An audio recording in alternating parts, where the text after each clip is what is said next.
Welcome to today's webinar, entitled How to Get the Most Out of Drug Testing, brought to you by OraSure Technologies and Edge Information Management. OraSure Technologies is a global leader in oral fluid substance abuse testing products. Their unique assays provide accurate and easy-to-administer testing methods to help determine the presence or absence of drugs or alcohol in a person's system. Oral fluid-based test products provide a simplified collection process, faster results, cost savings with minimal risk of tampering, and dramatically reduced risk of adulteration. The oral fluid drug test is an FDA-cleared, laboratory-based oral fluid drug testing system that enables accurate testing for 9 drugs of use, including marijuana, cocaine, PCP, amphetamines, barbiturates, benzodiazepines, methadone, and opiates. It was the #1 recognized brand name in oral fluid testing in a 2015 National Drug Testing Industry Survey. With fast and easy-to-administer collection process, Intercept is ideal for workplace and criminal justice, drug treatment centers, the clinical setting screening programs, among others. Welcome our co-sponsor for this webinar today, Nate Archibald from Edge Information Management. We're going to turn the virtual mic over to Nate for just a minute to tell us a little bit about Edge. So much. Edge Information Management was established 25 years ago in 1991. We're a privately held national provider of employment screening services dedicated to providing accurate background screening, drug testing, and the electronic E-Verify services at cost-effective rates. Edge delivers these services to each client via the internet through our proprietary software called WebScreen. We also do integrations with a variety of the industry applicant tracking systems. The ability to combine big business technology with small business customer service is a real value add for our customers and clients. The NBS accreditation that we have exemplifies our commitment to doing accurate information, as less than 9% of all background screeners have that certification. We hire with compliance, and we use federal guidelines and state regulations in all of our decision making. So thank you so much for joining us today, and I'll go ahead and put it back over to Jessica. Thank you. We'd also like to introduce at this time today's presenter, Bill Current, the president and founder of the Current Consulting Group, a national consulting firm that specializes in drug testing policy development and providing accurate and up-to-date state drug testing law information. He is the publisher of the online Ultimate Guide to State Drug Testing Laws at statedrugtestinglaws.com and the publisher of the e-newsletter State Drug Testing Laws Monthly and the weekly e-news service Drug Testing in the News. We'd like to remind you that today's webinar presentation is available for 2 types of CEU credits, CE and HRCI credits, and those will be awarded to those who have attended this webinar in its entirety. It is a 1-hour CE unit, so please remember that it is for those who attend full of the presentation. And with that, we'd like to turn the mic over to Bill Current. Well, and thank you, Nate, as well. Welcome everybody who's on today's webinar. We've got, I think, a very interesting topic, certainly a timely topic with a lot of the changes that are coming down the way from the federal government in terms of drug testing regulations, the legalization of marijuana, and companies finding themselves in a position of trying to get the most out of their drug testing program when things around them are changing so much. I'm going to apologize ahead of time because I've got a cold and I'm kind of struggling with that a little bit today, so I'm going to pace myself a little bit, and I pause the phone a couple of times to clear my throat, and Jessica will be able to edit that out of the recording of today's webinar. So you'll have access to today's recording, the recording of today's webinar. You'll also have access to the entire slide deck. So don't feel like you miss any of it because you're taking notes and you miss what I say next. Here's the whole slide deck. We're going to be able to get through all the slides. I did sort of cram a lot into the slide deck. I usually wouldn't do more than 35, 40 slides. We're close to low 50s on this slide deck because there's some information I wanted you to have. I may be able to talk at great length about everything that's in every slide, but you'll have the slides. And then if you'd like, you can ask questions either today towards the end of our presentation, or you can email us with any questions that you have, and we'll get back to you, and we'll send these out to everybody who is on the webinar today. So we're going to kind of set the table, talk a little bit about the magnitude of today's drug problem to make all understand that there's still a significant need to continue doing drug testing. We hear from a lot of drug testing providers that they have clients that are concerned whether or not they have the right or if they even need to test for marijuana, and if they're not testing for marijuana, should they even test for other drugs? Absolutely, I'm going to show you why in a second. About lab-based oral fluid testing, we're going to talk about hair testing, we're going to talk about the advantages of each of those different testing methods, and then we're going to look at how to merge different technologies into a single testing program and measure at least one aspect of return on investment from drug testing. Now, let me just say from the outset, I'm in the drug testing industry for 26 years now. I'm a proponent of drug testing. I'm going today's presentation from that perspective. I'm not wishy-washy on it. I'm a proponent of drug testing, and I believe that all forms of drug testing, when done right, work. So we're talking about lab-based testing or in-the-result, point-of-care, disposable device testing. I'm for it, as long as it's done right. Hair testing, I like oral fluid testing, I like urine testing, and under the circumstances, you may have a client, or you may be an end user of drug testing services where it makes sense to use a combination of different testing methods. And this is becoming more and more popular, even among companies that are required to do drug testing under the DOT regulations, for example. So think about all of that, and if I leave anything out, it's not because I'm not in favor of it. Just the time that we have, I don't have enough time to talk about all of it. So let's just briefly put a few numbers out there. 27 million. As you think that, what did 27 million stand for? Well, that's the number of estimated current drug users in the United States. We're talking about people who, in a survey conducted by the federal government, admitted that they had used an illicit drug at least once 30 days prior to being surveyed.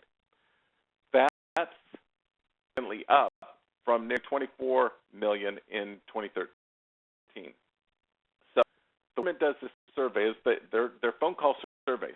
And 2014 is the data that came out in 2015. This summer, we'll get the 2015 data, and they'll be able to update it. So it's not as old as it appears. It's the information that came out last year. The new information is not quite out yet. But 27 million, up from 24 million, that is, if we were talking politics, that would be a statistically significant increase. And more than 22 million illicit drug users, current illicit drug users who are adults, just % of those individuals are employed either full or part-time. So the vast majority of current illicit drug-using adults are employed. To just over 15% of the adult workforce. That's not teenagers who are in the workforce. These are just adults 18 and older.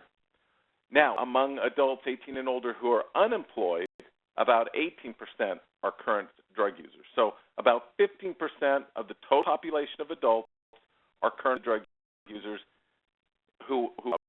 and 18% of those who are unemployed are current illicit drug users. That's significant. If you're a client or if you're a company that's considering whether or not you should be doing drug testing and whether you should be doing pre-employment drug testing, these alone should cause you to rethink any thoughts or ideas about discontinuing drug testing. Now, 22.2 million, up from 15.8 million. The number of current marijuana users, current meaning, again, in the last 30 days, who that they've used marijuana at least once in the last 30 days. That's 22.2 million, up from 19.8 million, 8.4% of the population, up from 7.5%. Again, when we're this large of a pool of millions and millions of people, to go up almost 1 full percent is statistically significant. In letters, all caps, underlined. Now, I'd point out, this is not really the subject of today's webinar, but very, very important to note that prescription drugs come together. We're talking about the oxys and the hydros, the expansives that you hear about. It's the category of drug abuse in America. It's not going like it used to be many years ago. Marijuana by far, among illicit drugs, prescription drugs being abused is the number 2 category of drug abuse in the United States. Again, very significant, because if you're trying to achieve a drug-free workplace, if you're a drug provider trying to help your client achieve a drug-free workplace, you're testing for the drugs that people are using. They're using marijuana and also abusing prescription drugs, oxycodone, hydrocodone, oxymorphone, hydromorphone, etc. You're seeing the federal government extending the panel of drugs that they require employers who are mandated under programs like the Department of Transportation's drug and alcohol testing to test for the oxys and the hydros, because these are in greater numbers every year the drugs that people are abusing. And not testing for those drugs, then you can't really know for sure that you have a drug-free workplace. And certainly, if you discontinue marijuana from your drug test panel, you're really sort of out there on the edge, because those are the drugs that people are using. Marijuana and psychotherapeutics, the oxycodone, the narcotics, etc., that are being abused. To say that cocaine is not a problem, certainly even though it's far down on the list, heroin, well, from many reports that heroin is making a significant comeback, especially in cities, in certain cities around the country. So you ignore heroin, you can't ignore cocaine, but by comparison, marijuana and psychotherapeutics are a much bigger problem, and we've got to be thinking about that. So, if the works, and this has been proven over many years, look at all the different programs that the federal government in particular has put out to try to do something about the growing problem of drug abuse in the United States. The one thing that has proven to really have an impact on the magnitude of the problem is testing. It motivates people to stop using drugs. It deters drug abuse. It also helps to identify people who have a problem so that they can get the help that they need. And under many circumstances, this is most readily available through place drug testing programs. Now, there are lots of different ways to do drug testing, of course. For many years, it was just lab-based urine testing. Now you have other options. We're going to talk about 2 of those in particular today. But just make sure, again, that we're on the same page. The traditional lab-based urine drug test includes collecting specimen, usually at an off-site collection facility, an health center, a hospital, etc., transporting that specimen to a laboratory, a certified laboratory, and then have a preliminary screen of that sample to see if there's the presence of any of the drugs that you're testing for in that sample.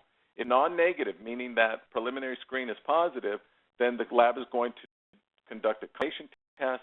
If it's positive, a medical review officer, a licensed medical review officer, is going to attempt to verify it.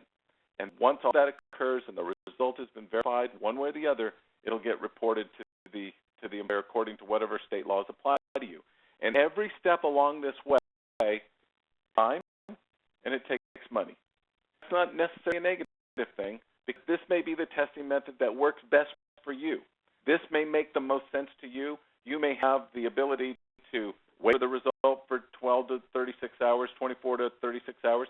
You may not care about the collection process and having workers away from the works while they're off-site, boiling a sample, etc. And it may make sense to you, and the cost of it adds up, and it's a cost that's worth it to you to do its way. Today's presentation isn't to suggest there's a problem with urine testing, but that you've got to just know what the pros and the cons are so that you can compare them to other testing methods that are out there. Urine testing is legal in all 50 states. Territories all over the country that are certified by SAMHSA, by the College of American Pathologists, and other organizations to conduct testing in a manner that provides a defensible test result. This is sound. The legality is there. There are even federal guidelines that have been in place for over 25 years that you can use to use a standard that has been not proven but is in common use today. It is the most common drug testing method out there. There's some things about urine testing that people don't like. Some people consider urine, collecting it, dealing with it to be yucky. It's called the yucker. It is susceptible to drug test cheating methods. There's a whole cottage industry out there today that exists just to help people cheat on a urine drug test. I'm going to talk about cheating methods with oral fluid and hair testing in a minute. But the cottage industry really exists for urine testing. It is invasive. There's no way around that. Providing a urine sample can be invasive, especially if an observed collection is required. There's a time-consuming aspect to it, which makes it as efficient as other testing methods which can be done on-site, and some is eliminated with on-site collections of urine samples. And the detections under new scrutiny, legalized marijuana, where employers are being challenged to specify a window of detection of 3 or 4 days, which you have with marijuana, versus a shorter, tighter window of detection that you would get with oral fluid testing. So there are some challenges when it comes to hair testing. There are alternatives out there, lab-based oral fluid testing and hair testing. I have those in bold because we're going to talk about those two today.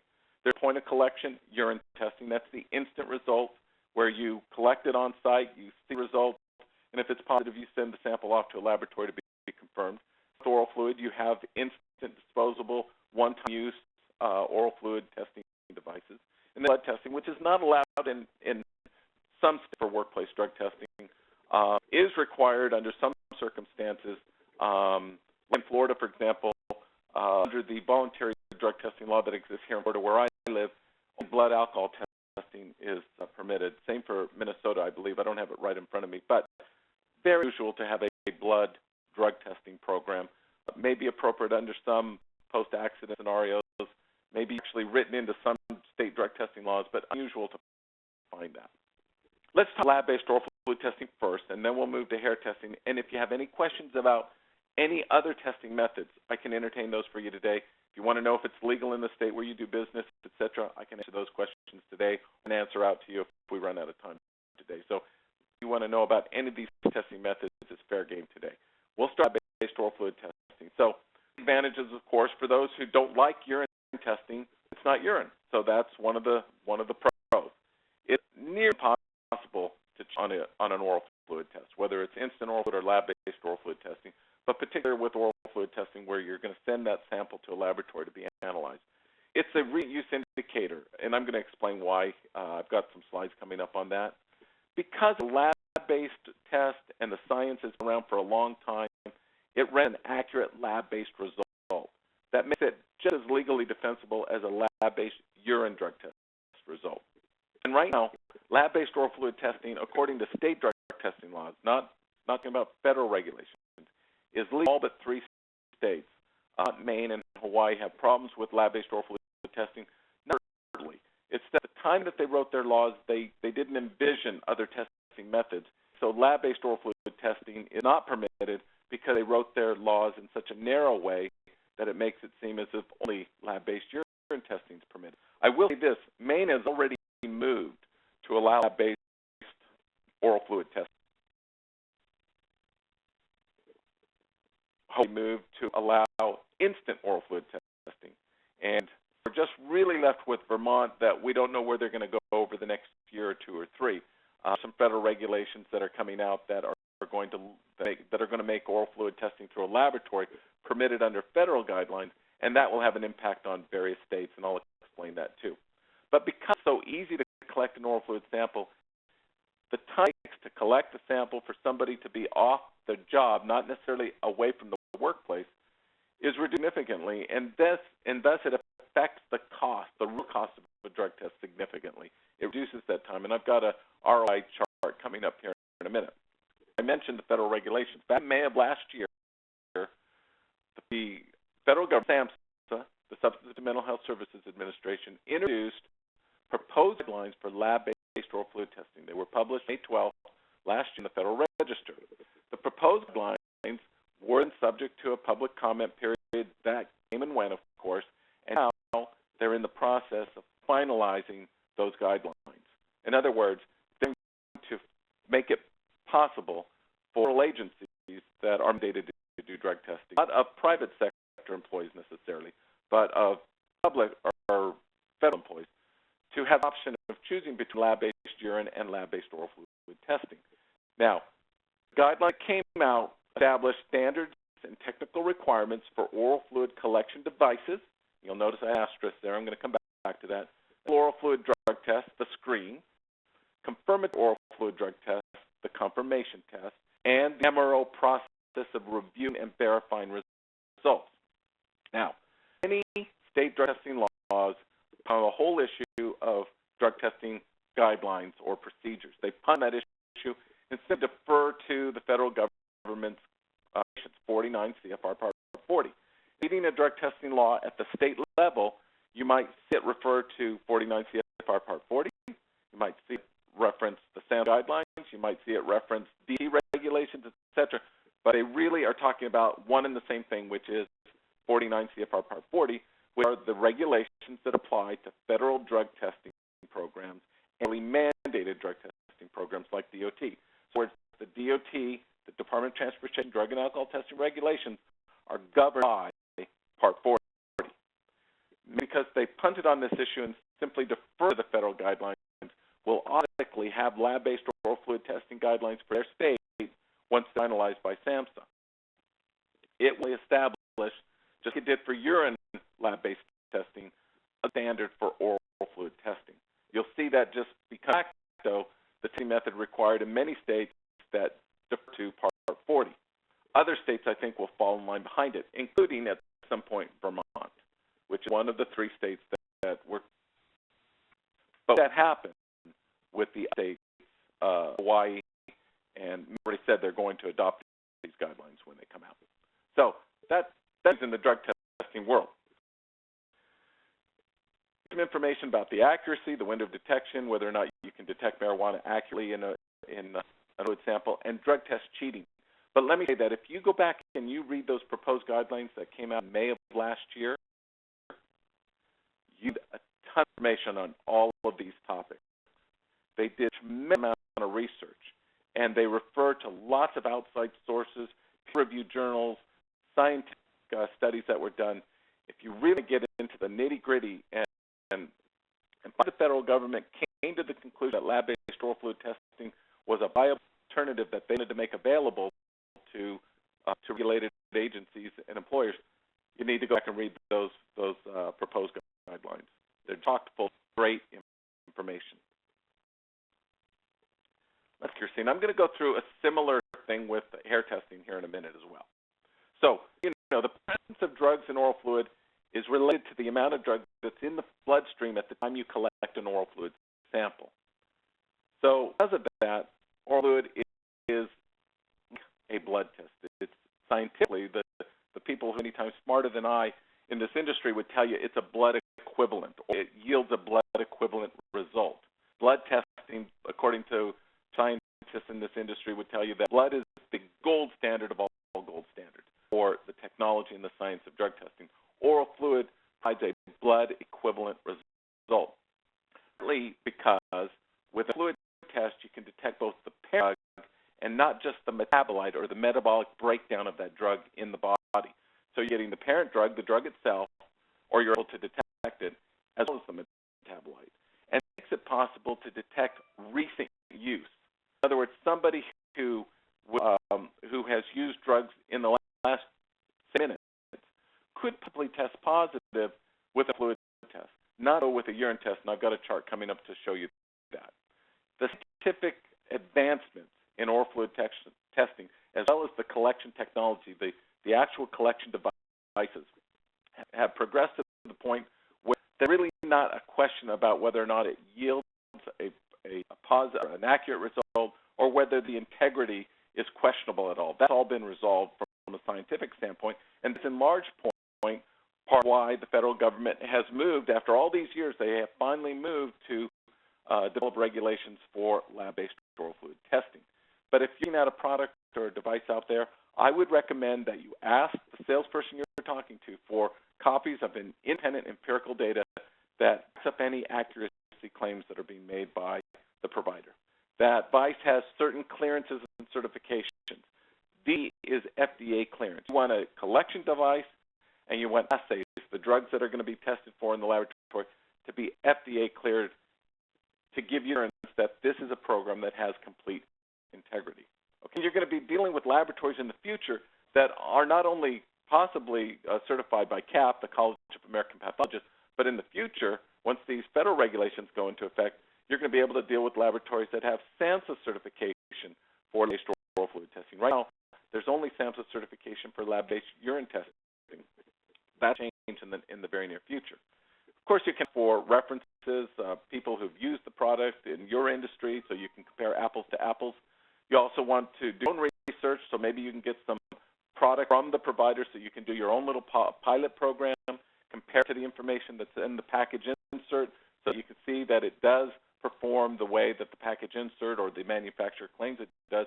And then, of course, just know who you're doing business with. As oral fluid testing advances, and as these regulations come out, we're a lot of people jumping into the oral fluid drug testing business. So just make sure you know who you're doing business with, that you can rely on that provider, that they're going to be there when you need them, because there's a lot that goes along with it. If you're a drug testing provider and you're looking at, making oral fluid testing available to your clients, they're going to come to you and say, I love everything you're telling me about this, but how do I do this? How do I make the switch? How do I possibly, convert 1,000 drug tests a year from urine to oral fluid?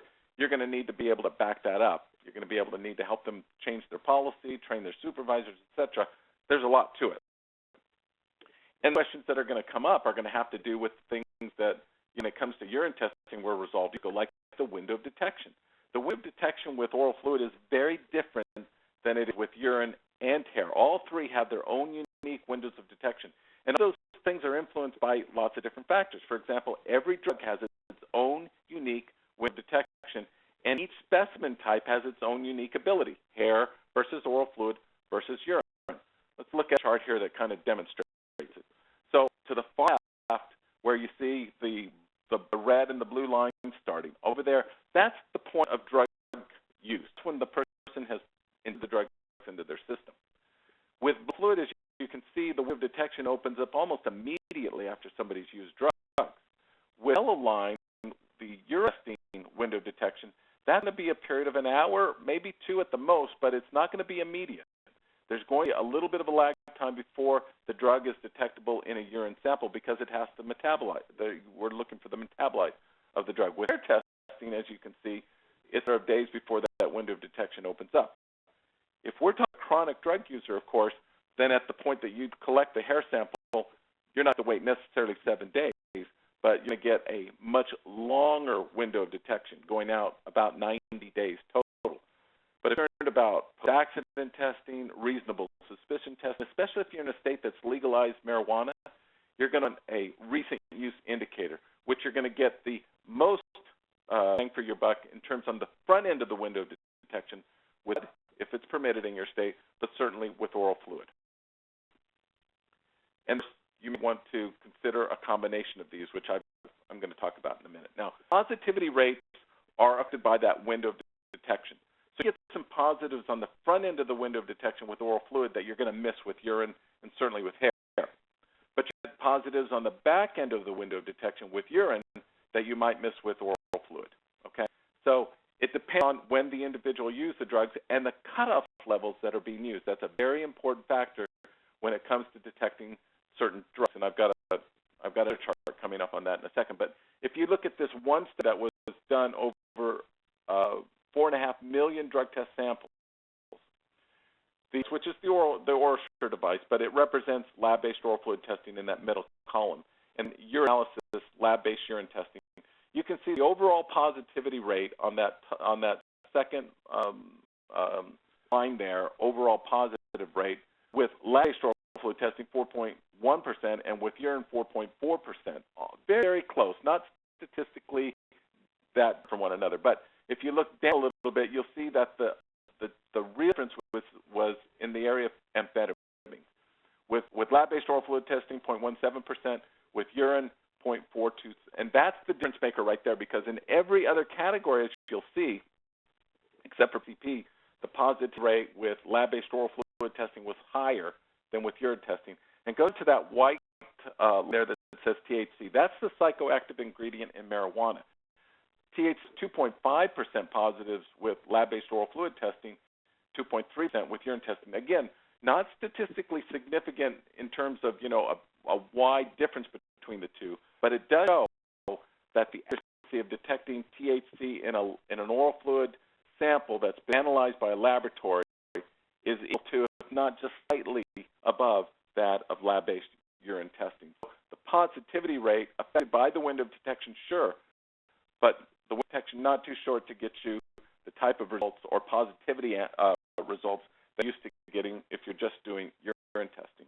Now, in today's society, with the advancement of legalized marijuana laws all across the country, a lot of can I detect marijuana or THC in a fluid test? And of course, I just showed you an example of how the answer to that is yes. But a couple of factors that you have to keep in mind when you're comparing one testing method versus another. One is the cutoff level. That's significant. What cutoff level can the device or testing method you're using detect THC in a sample, whether it's all fluid or whether it's urine, etc. And you have to know that the test method makes a significant difference.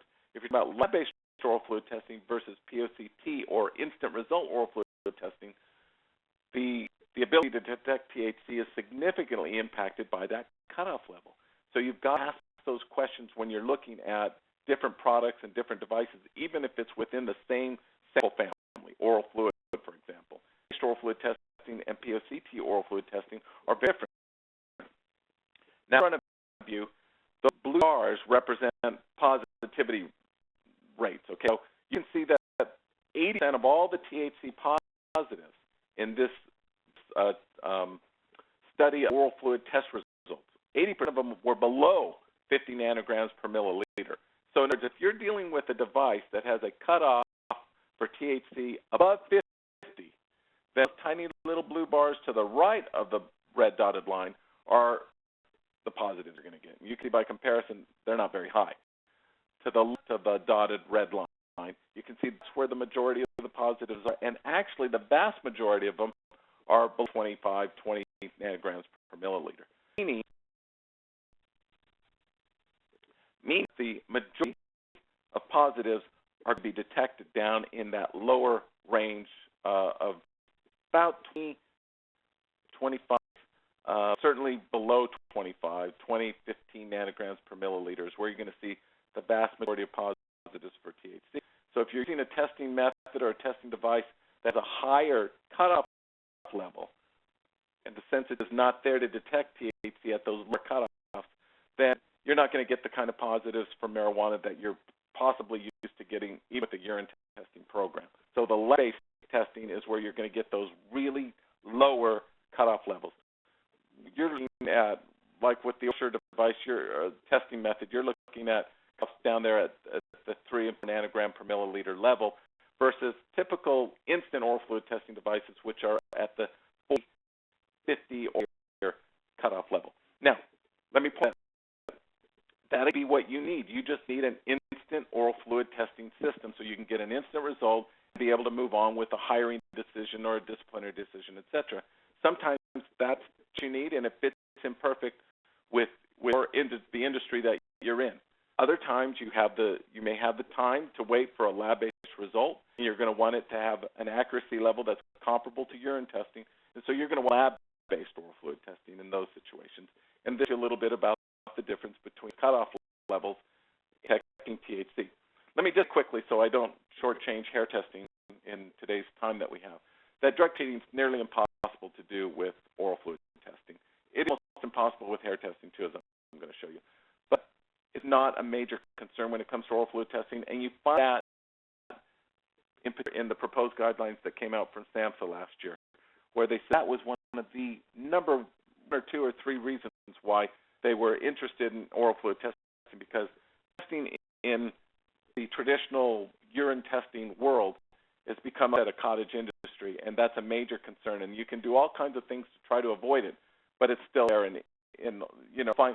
If you just do a drug test or a drug test, you'll get over 1 million hits on the internet.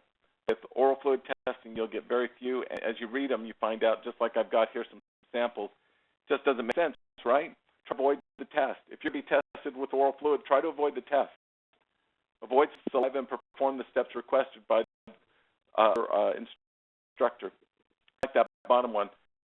Between periods of time, marijuana detected via saliva drug testing from an hour after ingestion, it's really within minutes, up to 24 hours. Between these time periods, you must avoid being screened or you will surely test positive. I went onto one website, and it offered a $40 bottle of shampoo. It said that one day before the test, when you're going to be tested with oral fluid, wash your hair the day before with this shampoo that they'll sell for $40, and make sure that 3 days before the test you stop using marijuana. So in other words, if you pass this test, drugs, and wash your hair with this shampoo for $40. So $40 is not unreasonable price to pay for shampoo, but really the thing that's going to help you pass the test is just not using drugs. These are industries that have traditionally liked oral fluid testing. I think we'll see that expand as the federal government comes out with final regulations. More industries probably becoming interested in it, certainly in the transportation industry, because I think eventually we'll see DOT adopt those guidelines as well. And it's in the workplace market. It's in probation, parole, the criminal justice markets, drug courts, also in schools and other non-workplace drug testing areas. Now, let's talk about hair testing for a moment. Again, what are the advantages? Well, it's not urine. It's much harder to cheat on compared to a urine test. It renders an accurate lab-based result, just like lab-based urine, like lab-based oral fluid testing. So you're getting a lab test, an instant test. That makes it legally defensible. It's legal in most states. There are a few states that, again, don't allow it. But, again, it's not because they like hair testing in those states. It's because they envisioned hair testing when they wrote their laws. Many state drug testing laws today were written 25 years ago. And so they were, written to the technology that existed and was popular at the time, which was mostly lab-based urine testing. We've seen states go back and amend their laws to allow different technologies, instant testing, for example, or hair testing. One of the advantages to hair testing is it's got that longest window of detection, and people like that. 90-day look back into somebody's history. It's really a lifestyle kind of look at somebody's drug test behavior. Now, in case you're familiar with the hair testing, it's a process where you're analyzing hair specimens to the presence of drugs in the hair. And so if somebody used drugs, it enters into the bloodstream, and it's broken down into specific metabolites, like we talked about with oral testing. Very important, though, that third bullet. When a hair sample is screened, both the parent and the metabolite are isolated. So you view of both the parent drug, the drug itself, and the metabolic breakdown of the drug. So any samples that screen as potentially positive are confirmed using a confirmation test, a state-of-the-art technology, just as you would hope to have with urine and lab-based oral fluid testing. Now, hair offers the longest window of detection. I'm going to bring up that slide again in a second, but we're talking about a much different type of test and a much different window of detection. It's possible to adulterate or cheat on a hair test using the various products that are out there. And I just realized I was talking about washing the hair with the oral fluid.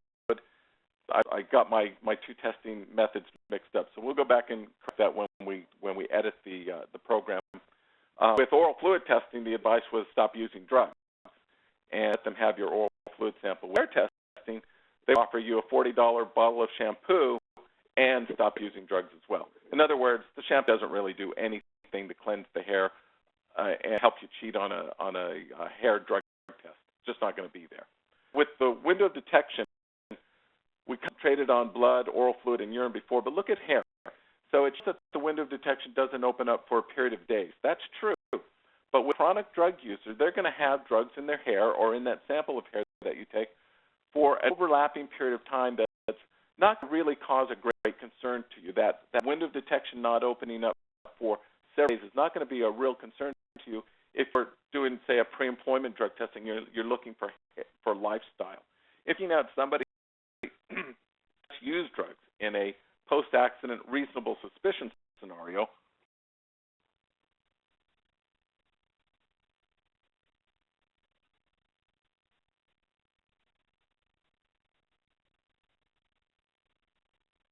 you're not concerned so much with the window of detection being several days if you're talking about pre-employment testing or random testing. Because with testing, you're getting a 90-day look into somebody's behavior. So with hair testing,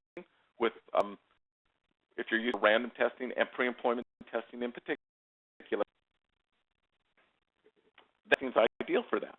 Now, it's a concern in some states that have legalized marijuana, but again, these laws are still evolving. We don't really know where they're headed. So hair testing may be just fine in Colorado or Washington or Oregon. Certainly, oral fluid testing is ideal in those states because of that tighter window of detection.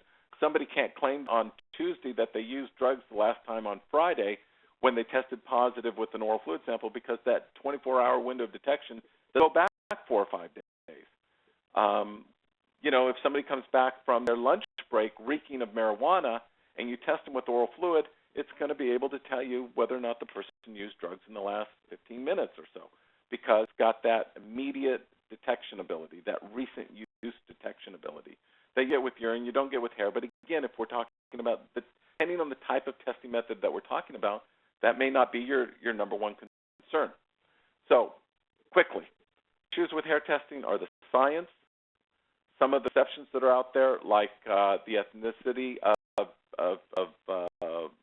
the testing method, whether or not it's biased against African Americans, perhaps because of the kind of hair that they have, or whether it's subject to the same type of accreditation programs that testing and hair testing are subject to. So let's do those quickly because we're running out of time quickly.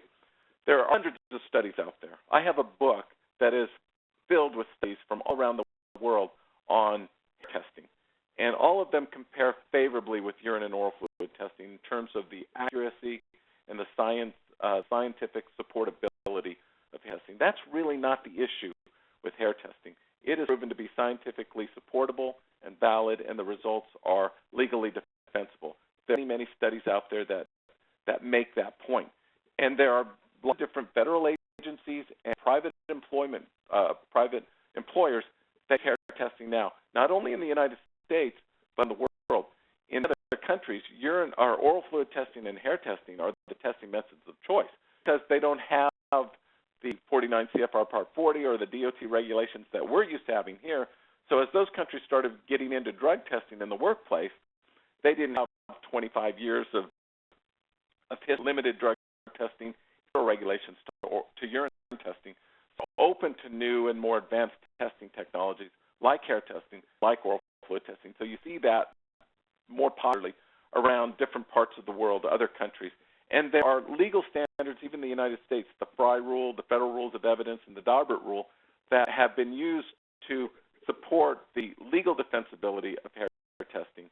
It's in evidence in criminal and civil and military courts of law because it has proven to be accurate and legally defensible. So don't have those concerns when it comes to hair testing. Now, the whole ethnicity question was answered many, many years ago. It's through a number of studies that have been done involving people's, the donor, the weight of the donor, the hair color of the donor, etc. It's proven that the results from hair testing, regardless of all other factors, is very same when comparing the results of urine testing and oral fluid testing. So if you don't have a significant impact on the drug test result based on hair color or race of the individual donor that provided the hair sample. It's just not an issue that comes up. And many of these accreditation programs are out there, like you see in the last bullet, Society of Hair Testing, the College of American Pathologists, and even the state of New York, which has an accreditation program that's allowed by many other states. The process of going through that accreditation program, if it has accreditation from these organizations, you can be assured that the testing process is sound. And I'm going to go through all of these slides here.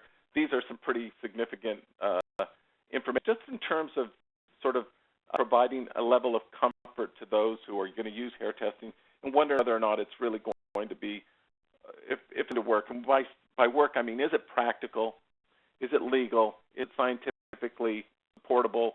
Is it legally defensible, et cetera? But from a practical standpoint, will it work in my workplace? Can we collect samples? Can we send the samples off to a laboratory, in a timely manner, in an efficient manner? Hair testing work for us. It's proved very popular in the truck industry, the manufacturing industry, oil and gas. Very popular right now with federal motor carrier companies that are mandated to do drug testing by the Federal Motor Carrier Safety Administration under the DOT regulations, where they're doing hair test as a scrub, but they're also doing the urine test to comply with the federal regulations, and that's proving to be very popular. You'll find a lot of major trucking companies are merging hair testing with, which is a great segue into the next part, which is the short part, on merging drug testing technologies. I don't hate drug testing law that doesn't allow a company to merge testing technologies unless we're talking about Maine, Vermont, and Hawaii that don't allow lab-based oral fluid testing, but the law that specifically says that you cannot merge a urine testing program with an oral fluid testing program or a urine testing program with a hair testing program. And going forward in the future, you can see the advantage of having a hair testing program, say, for pre-employment screening in states, especially where marijuana is still illegal, but also using oral fluid for post-accident, reasonable suspicion, or maybe even for your random testing program. We surveyed through the Current Consulting Group, and we asked testing providers how many of their clients merge technologies, use more than one drug testing method in their drug testing program.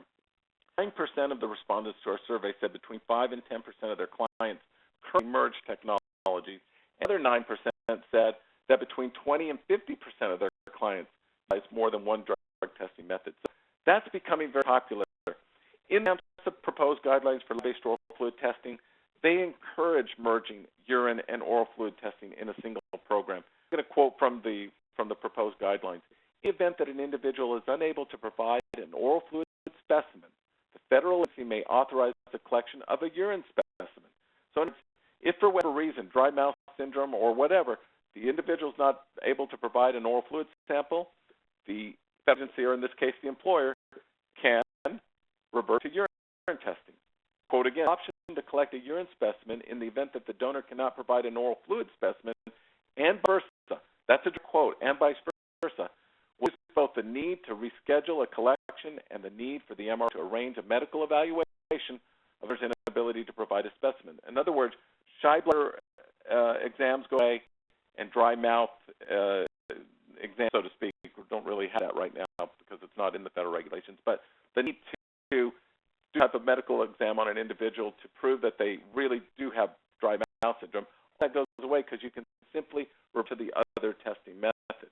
And so I think going forward, you're going to see companies merge oral fluid and urine into the same program, probably maybe even all three, adding hair testing to the method to maximize your return on investment, to make the program as efficient-wise and cost-effective as possible. You're going to get the best of both or all three worlds in one drug testing program. Because under some circumstances, you're going to reduce the time it takes to collect a sample. Other times, you're going to reduce the time it takes to get a medical exam of somebody who claims that they can't provide a urine sample, et cetera. It's just going to streamline the program to make it possible to really maximize your return on investment from drug testing. Now, just a few minutes before we get to Q&A. But when you evaluate which testing method is right for you, and there's lots of different factors, but it all comes down to sort of asking yourself the right question.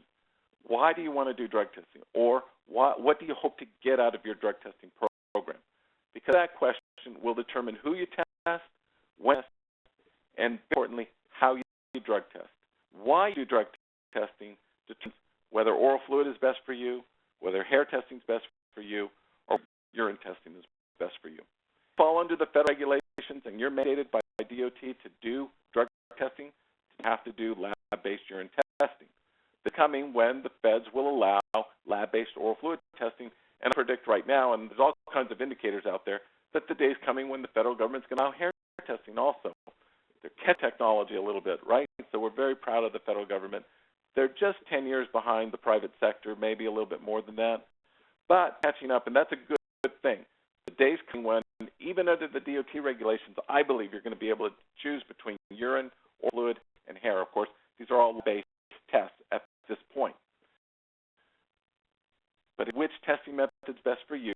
Ask yourself that question. What is it we're doing testing? What is it we hope to get out of this program? I advise these 10 things, and I won't go through all of them right now. If you look at the various state laws that apply to you or to apply to your clients, make sure you're taking advantage of those state laws, those that allow you to choose between lab-based oral fluid testing and testing, or possibly merge the two testing technologies into one single program. And evaluate various alternative testing specimens that are out there, especially oral fluid and hair testing. I think the first industry, this year will be 18th annual industry survey, but I conducted the first one back in 1999. The question was, in the future, how are we going to do drug testing? How are they going to sell it? Who's going to buy it? How are they going to buy it? What are they going to be buying? And in 1999, no one mentioned hair testing. No one mentioned oral fluid testing. But I'd say 6 years, by 2004, 2005, right in that category, you started seeing both hair testing and oral fluid testing really coming in, view of employers, but especially drug testing providers. It got on screen, and of course now, with the regulations that are about to come out, testing, lab-based oral fluid testing, of course, is on everybody's mind. Everybody wants to know that drug testing providers that were hesitant to sell it in the past now are trying to figure out how to sell it because it's about to come out and endorse it. And if you're to a client or if you're presenting it to your board of directors or to your boss, you'll want to be able to show the return on investment of each different testing method. Compare lab-based oral fluid testing with lab urine testing. I'm going to put some numbers out there that I chose to put in the chart, okay? Disclaimer, I picked these numbers. So they're not based on any national surveys, etc. Although we have national surveys that we've conducted at the current consulting group, average price of different drug testing methods. These numbers, you can put whatever numbers you want and come up with the bottom line that you come up with. So don't write and tell me that I used the wrong numbers. These are just the ones I came up with to do the comparison. So that put an R example in front of you, and I'm going to cut to the chase here, okay?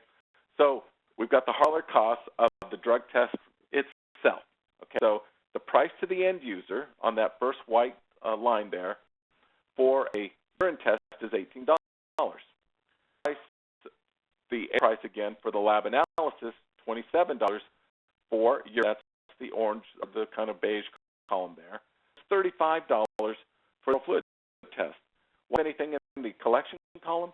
Because I'm not collecting anything. I'm using my own trained employees to do the oral fluid collection on site in the workplace. And so maybe paying as high as $18 for somebody to collect a urine sample, I'd be paying $5. Who knows? But I'm something for that collection if I'm sending somebody to a professional technician to collect that sample. With oral fluid, I may incur that cost if I choose to, but because the collection method is so simple to do, I can eliminate that cost if I want to. So zero there, but I ramped up the cost of the test itself because in that $35, I'm also paying for the collection device as well as the lab analysis. So that's going to cost me a little bit more. You might be looking at the $27 and thinking, I'm not paying that much for an analysis. I may be only paying $20 and maybe only paying $10 for a collection. So now you're at $30. We're going to add $5 for the MRO fee at the bottom on both testing methods. In my numbers, you're at $50 for your urine drug test. You're at $40 for your oral fluid drug test. Your numbers and knock down that 18 to 10 and knock down that 27 to 20. You've eliminated $18, and now you're under, right? You're at about $38 or $32, I think it is, right? If I do my math correct there. Knocked out 15, so now I'm down to 35 on the urine test, okay? So now lab-based urine testing is looking pretty good. If you don't use my numbers, use some more aggressive numbers. But once we start to add what it really costs to do a drug test, you can see the advantage starts to switch. It may be valuable to you, it may not. You may still want to stay with lab-based urine testing because it's your needs. But factor in the time that it takes to send an employee to an off-site collection facility. And if I'm about a post-accident or reasonable suspicion test, I'm probably going to send a supervisor with them as well. I certainly am in a reasonable suspicion testing scenario, right? So next time, in that guy at $10.10 an hour, and he's gone an hour and a half, his time away from the workplace is costing me $15.50 for his time and $6 for the hour and a half that my supervisor's away, for a total of $51 in lost productivity. With the fluid test, which only takes about 15 minutes to do, you don't even have to leave the workplace, you're talking about $2.53 for the worker. I don't have a supervisor that I pull off his work to accompany the individual, but I'm going to put $6 in there anyway. covered, or 15 minutes his time or her time, now $8.53. So if I add the two together using my numbers, then I've got 51 plus 50 for $101 for the total cost of my test, $8.53 with $40 for the total cost of my oral fluid test for a total of $8.53. Significant difference. But then if I do $35 for the test, for the year test, using the aggressive numbers, still at $85 compared to $48. Now, bottom line is what's concerning to you. If your company's looking, or you got a client that's looking at discontinuing drug testing, then maybe the thing that's possible for your company to continue doing drug testing. If there's a pinch on budget that's caused your management to consider continuing drug testing, which I think is a very advised course of action to take, you're going to want to stick with a testing method that streamlines the process, makes it possible to cut some of the costs out of there. Whether or not, you need to know that the price of the drug test is not the cost of the drug test, that there are other costs that are involved. You need to take all of those things into consideration. I've got charts just like this for testing, for point of urine testing, for point of collection oral fluid testing. I'd be happy to share those with anybody who would like to see them as well. It's necessarily the bottom line, but a testing method helps you achieve your objectives.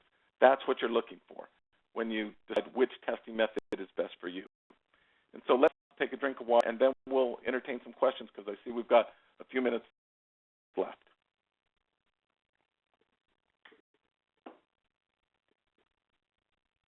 So we just have a couple of minutes. I have a couple of questions here. I'm going to skip some of the questions involving, we typically get involving the price of a drug test, but I do have a question on the legality of drug testing. I mentioned 3 states that right now don't allow lab-based oral fluid testing. Which are states that don't allow instant oral fluid testing?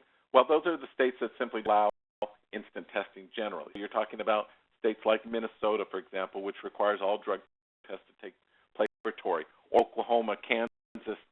And then you have states with voluntary drug testing laws, like here in Florida. If you're in a voluntary workers' comp discount program here in Florida, it does require the drug test to take place at a laboratory. So you need to know the law of the state that applies to you, or the various laws that apply to you.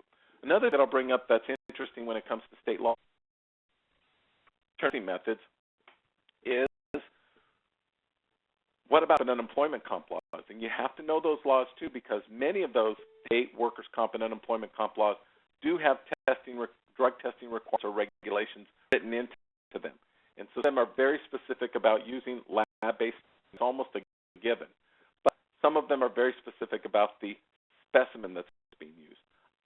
That once the latest oral fluid testing regulations come out from SAMHSA, see a lot of organizations allowing, or states allowing lab-based oral fluid testing, even when it appears that on the surface it requires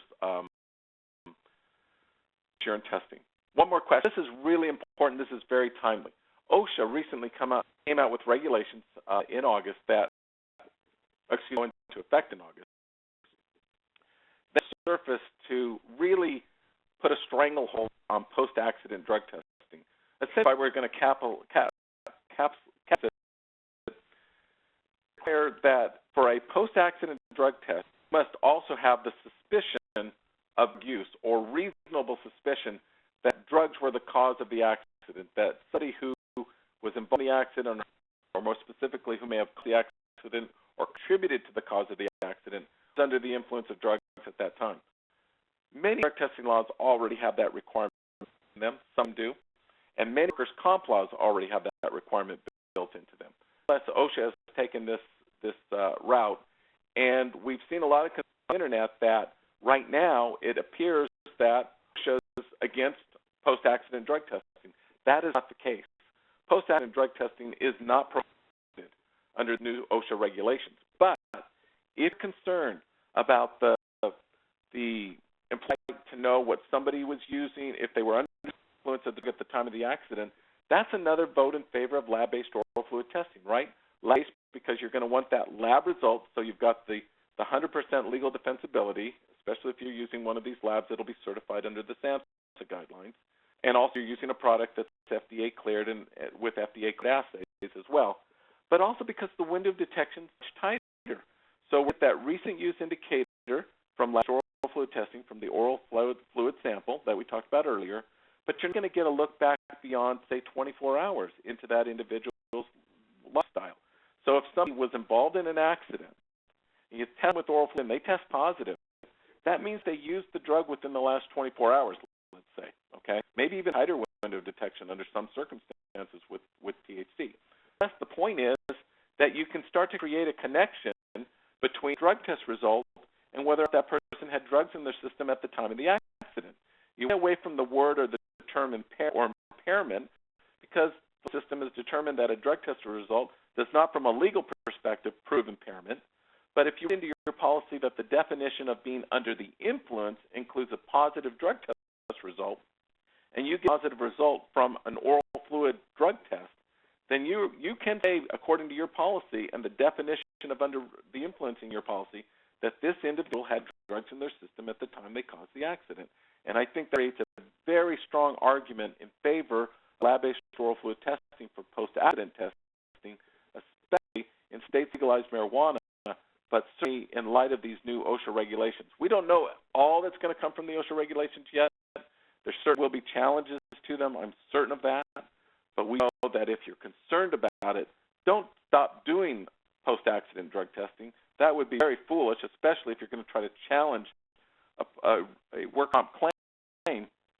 But consider the tighter window of detection with oral fluid testing an alternative that allows you to keep doing post-accident testing without necessarily being concerned about these OSHA regulations and the need to prove that the individual was under the influence, because you've got right there with that window of detection being tighter with the oral fluid result.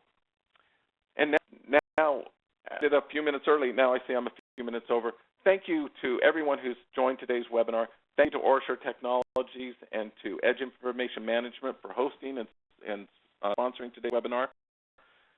Just some important information for you, so stay on the line just another minute. She'll share that with you. And thank you again for joining today's webinar. I'll turn it back over to Jessica.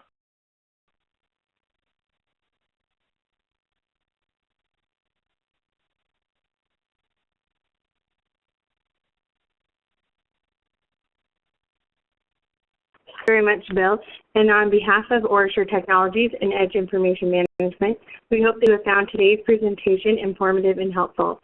This presentation was recorded, and you will receive instructions informing you how to access the recording. Today's presentation is also pre-approved for 1 credit EU credit from SHRM CP and HRCI. If you're interested in receiving those credits, please email info@currentconsultinggroup.com. Again, info@CURRENT consultinggroup.com, and we will make sure that your request is answered in a timely manner. These are available for those who have attended the entire presentation. Thank you for your attendance today. This concludes today's webinar.